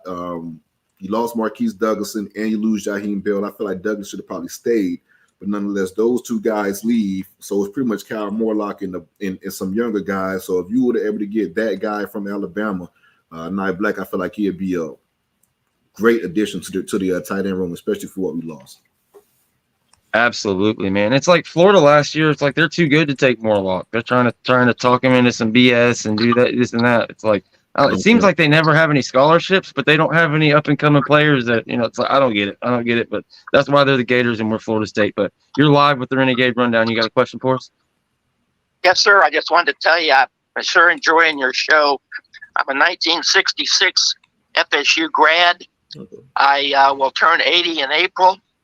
I follow all of Seminole reports. I'm a member of Boosters and the Battle's End. And I will support FSU till the day I die. Absolutely, man. We love it, man. And keep doing what you're doing. Sound like you are just an absolute diehard Nole. We sure appreciate it. And all hope we're as spry and happy and calling into our sports shows when we're your age, man. You didn't have a question or anything? Well, I was just going to say I'm really excited about all the Alabama transfers we're getting. And I think this is a great opportunity for us. And I'm wondering about some of the other schools that are losing coaches. When they open their 30-day window, I'm sure our staff is going to be on them too. Absolutely, man. We appreciate it, and we'll talk on it. Okay. Go Noles. Great. Keep up the great work. Thanks a lot. Thanks again. Yeah, and just to clarify, it's actually the first window is 30 days. The second window will actually be a 15-day window. But he is right. We kind of hinted on it earlier. If Jim Harbaugh goes to the NFL, that opens up a whole new, level of recruits. And Amelia Island Nole, I think she gifted some on the last show. She became a member, gifted a bunch of memberships. She does 5 more. Thank you so much for another another gift of memberships. We're gonna get close to hitting 100 probably by the time this thing's over with. So we can have that members only show next week. We really appreciate you guys. But we're getting pretty long in the tooth here. Well, let's call it 140, guys. We got 6 more minutes with y'all. If y'all have a question, now is the time. What are you thinking up there, Jen? You've been awful quiet today, man. Is it because it's so damn cold up there? It is so cold. It's 10 degrees, and it might be a little bit less now because the sun's gone. It was like 10 degrees when the sun was out. So my guess is the sun is now gone, and it's freezing. I have children running around the house. That's why I had to get up. I heard a big crashing noise. They can't go outside. It's snowy, it's icy. We get to go for like 20 minutes until their face gets red and they want to stay out there, but you can't, you know. We got a ton of snow and we got a ton of ice, and it's you know, it is what it is. Yeah, Memphis weather. Well, this weather around the country is really crazy. It's supposed to be in the 20s in Tallahassee tomorrow morning. It's going to be pretty chilly up here as well, down here as well. I don't know if y'all can hear it. Yeah. There probably is a little hum, but I had to sacrifice it. I got my space heater like right between my legs right now. It's already, I think it's down to like 28 or something over here in Pensacola. So it's going to be, cold everywhere. Cold too. You got that breeze off the water too that makes it a little bit worse. Yes, sir. Yes, sir. Oh, so I mean, really, it's going to get 20 and so. Well, Tallahassee, people don't realize this. Tallahassee is the hottest place in Florida. And it can be the coldest place in Florida too. Yeah, because y'all are close to Georgia and everything. Yeah. Mm-hmm. So you get just far enough north. Yeah, we don't typically have like for summertime references. We don't typically have that breeze off the coast that kind of can cool you down. So we're right in the middle. It's real muggy, swampy areas. So yeah, Tallahassee it's a unique place. It gets very hot in the summer and it gets very cold in the winter. Bam, we got another $10 super chat. This one is from DJ Big Rich 1. Big Rich, Richie's dad. Great show, guys. Coco number 321 in the building. See y'all in Ireland. Go Noles. Appreciate you. Man. Shout out to 321 Coco area. Always have a lot of rich talent. I'm not a fan of Coco because I'm a guy behind grad myself, so we ran into you guys a lot as far as state championships and things like that. But it's very good to get into Coco, get into that 321 area, and start recruiting guys and planting the spirit there, so to speak. Did I read that? So that's Richie Leonard's dad? Is that how I read that? Yes, his dad. Let's go, man. Appreciate you for watching the show, man. Thanks for the super chat. That's dope. You started talking about it, and I put 2 and 2 together. I'm like, Richie, Coco. I was like, oh. We're a little slow. Build those relationships over there in the Coco area, man. They have a lot of big time playmakers over there at Coco High. So definitely are really good at building those relationships, and appreciate you for joining the Nole Nation. It's going to be a real fun ride this last year. So much fun, man. 24 is just going to be, everybody hates us, kind of like that whole Darth Vader. You've seen all the memes. It's that revenge tour. I can't wait. It's going to be a lot of fun. Nole's about to come collect rent from the squatters in Coral Gables. Nole's all day. Love it. Alrighty, guys, we're getting down to the nitty gritty. I don't know if I can, shut this thing off. Y'all keep throwing money at me though. Jeez Louise.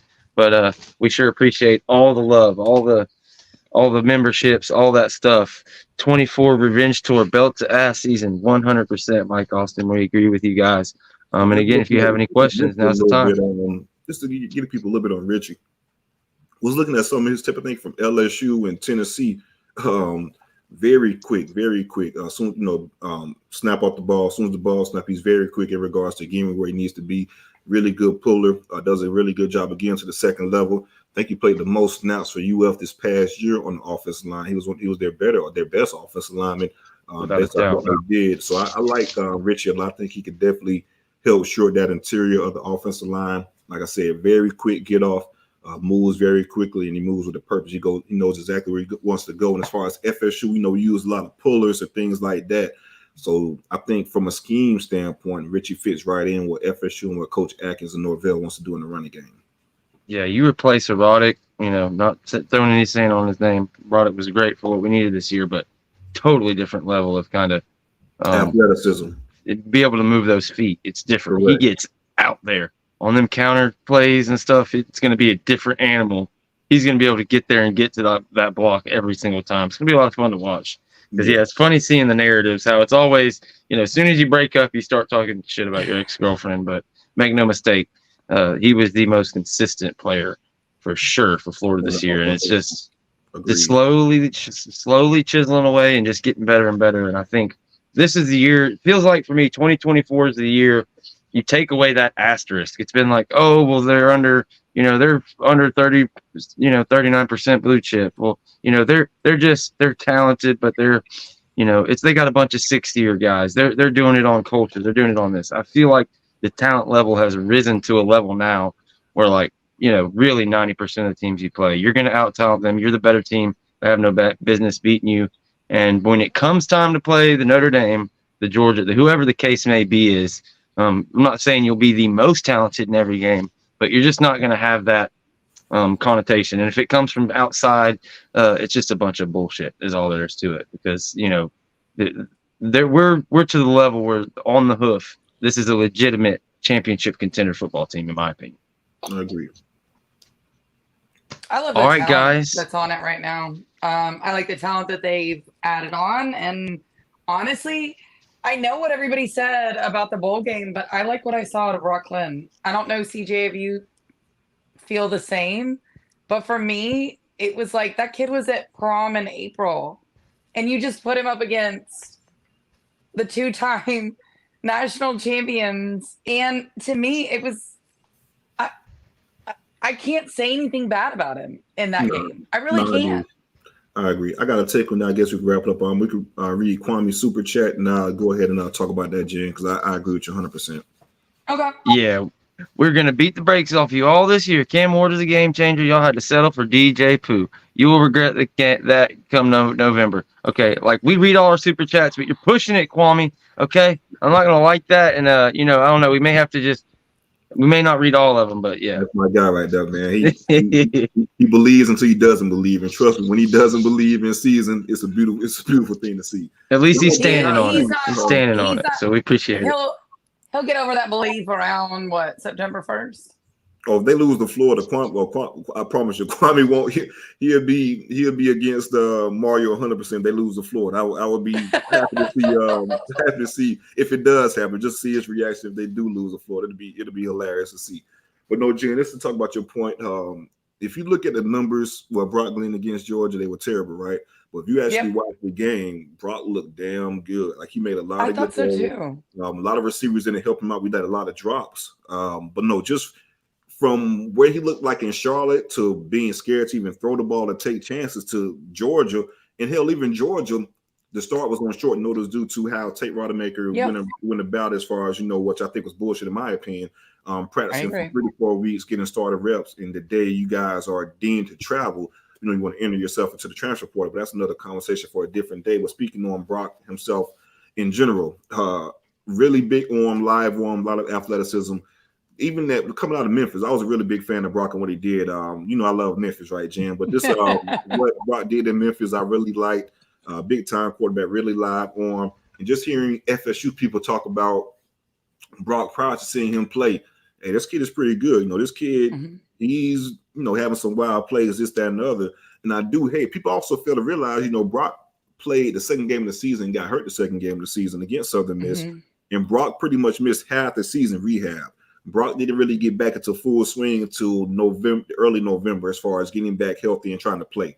So you're talking about a true freshman missing scout team reps for the majority of the season. I can't tell you enough as far from a development standpoint how important those scout team reps are for freshmen, especially for a quarterback, right?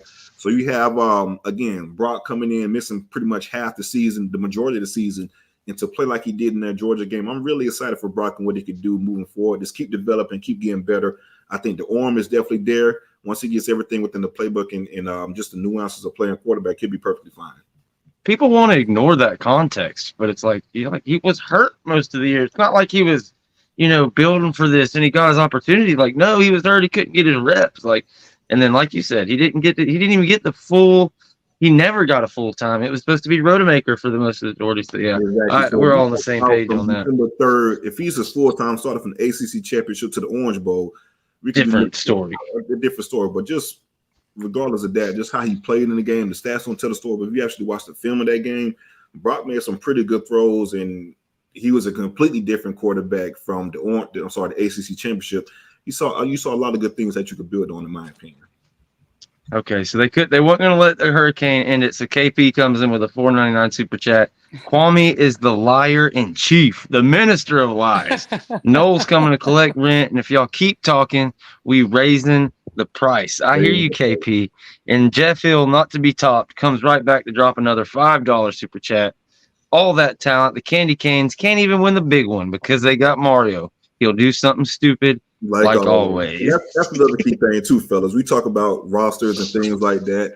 What Florida State has, what Miami Hurricanes have. Understand this.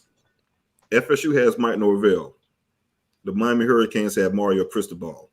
They will always have the better coach within these matchups. As simple as that. They will always have the better coach. Mike Norvell is a far better, more prepared in-game coach than Mario Cristobal. The proof is in the pudding. That's just what it is. Mario Cristobal isn't a good in-game coach when it comes to any type of adjustments, or if it's a clutch, pretty close game, and it's a pivotal moment coming up in which you have to make a game time decision. That's what Mario makes the biggest mistakes. So again, just from a coaching standpoint, I think FSU has the advantage. I agree. I could not agree more. If it's going to come down to the soft factors, if it's going to come down to those little things and how you play the game, yeah, Miami's fucked because Mario's going to mess it up. We see if it's a close game, that same situation. Yeah, if it's a close game, I'll take any coach against Mario every time. Every time. They're just pretty much having a chat right out here on the freaking stage of the show here. Miami fans talking real big after getting their quote unquote program savior, but they're on a 3-game losing streak, and that's Morgan Captain Mo. Yeah, man, it doesn't make sense. They have no shame. It was like we had them so beaten down, though, that Cam Ward thing, that's all it took. That Cam Ward commitment, they blew life into them, and now they're everywhere again. But like we've talked about, just get us to the season. They don't even have a bunch of cupcakes. They've got a couple games that they might get started off with losing early. Miami, as usual. I don't think they play Clemson in 24.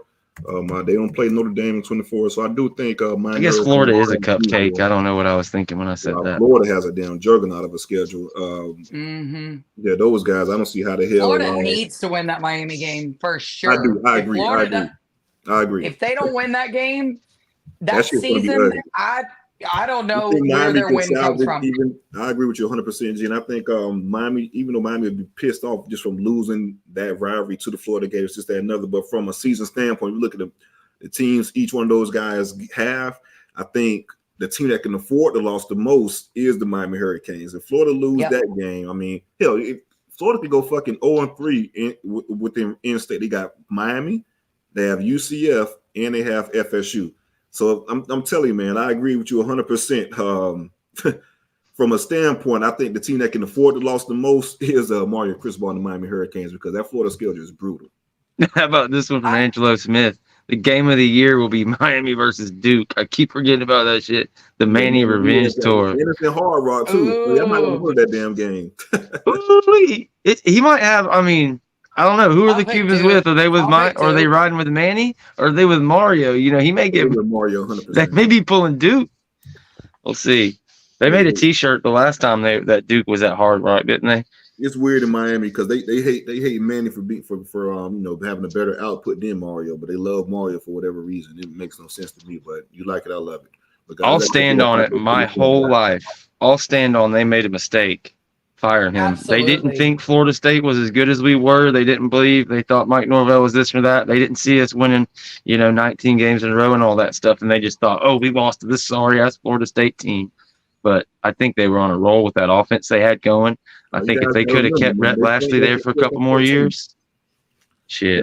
You guys remember the tweets? They think that's a 4th and 14. They felt like, that firing him and bringing in the Savior and Cristobal, and it'd be an easy fix. Because you guys look at that 2023 season, 22 season rather, and look at the losses that the Hurricanes had, there were some really close losses. And that was the knock for Manny back then. They just felt like he couldn't get over the hump in those close games. And they felt like bringing in Mario, he'll be the guy that can kind of get them over the Close hump. games will be a lot better with Mario. Yeah, and that shit was far from the damn truth, right? It was the complete opposite. Look what it did to the trajectory of Tyler Van Dyke, the poor young man. Yeah. He was talking about first-round talent, and he coached him all the way up into a undrafted free agent. The 2021 season, rather. So they lost the Alabama the first game of the season, right? Sounds good. They lost to Michigan State, too. So they started the season 2-2. Then they lost that missed a game-winning field goal against Virginia, lost 28-30. I remember that game. Lost 42-45 against North Carolina, another close game. Lost, of course, 28-31 at Tallahassee against us. So that was the knock against Manny during that year. And then we see what happened with Mario Cristobal down the stretch. So, again, I don't understand why they hate Manny so much when he had a better 2-year output than Mario, but crowns Mario as a savior. But, again, you like it, I love it. Kwame, maybe not. I don't know if he asked if Manny would have the players that they have now. What have y'all done with those guys? I actually just Kwame. Maybe he wouldn't have lost so many guys. Like Rooster was a dude. It would have been a dude for you. I don't know if he had the players, but at the same time, did Manny have the budget that Mario has as well? So he had the money behind him. Then you got to factor that in as well too. You guys lowball Manny as far as the resources, things like that. As soon as you guys hire Mario, he gets everything he wants. So again, if you give Manny everything that Mario has, I don't feel like it's a drop off necessarily that much. Maybe a couple guys because Mario is relentless on the trail. But don't get it twisted. The resources that Manny had versus what Mario currently has isn't the same at all. How long before Jimbo Fisher is on some show and he's talking about that with Mike Norvell or what he has at Florida State now versus when he was here? Hell, if they'd give me that, I would have never left. Yeah, I see that coming 100% pretty soon. 100%. But no, I got to get out here pretty soon, guys. Yeah, this is it. We're about ready. I think this is the end of it. We appreciate you guys. Get over to Dope Talk. If you're not subscribed, I don't know what the fuck you're doing. Get over there, get subscribed to Dope Talk. Find us all on X. We're all there. Jen Santi 1890. What's your CJ Wilson 850 or something like that? CJ Wilson 850 on Twitter. If you guys want to come over, enjoy some laughs. I troll a little bit, this, that, and other. And of course, I would definitely have some actual football takes as well. So if you want to follow on Twitter for some good laughs, some fun, CJ Wilson 850. If you want to get more serious on the real side of things, tap in with Dope Talk and we'll talk some real football. You heard it from him, and he's an OG when it comes to keeping these receipts and keeping these Florida Gators and Miami folks in line. He's that dude on X, so make sure you go get that follow. And we made it through another Renegade Rundown. We appreciate you guys, and we will see y'all Friday unless something crazy comes up. We'll see y'all then. Thank you.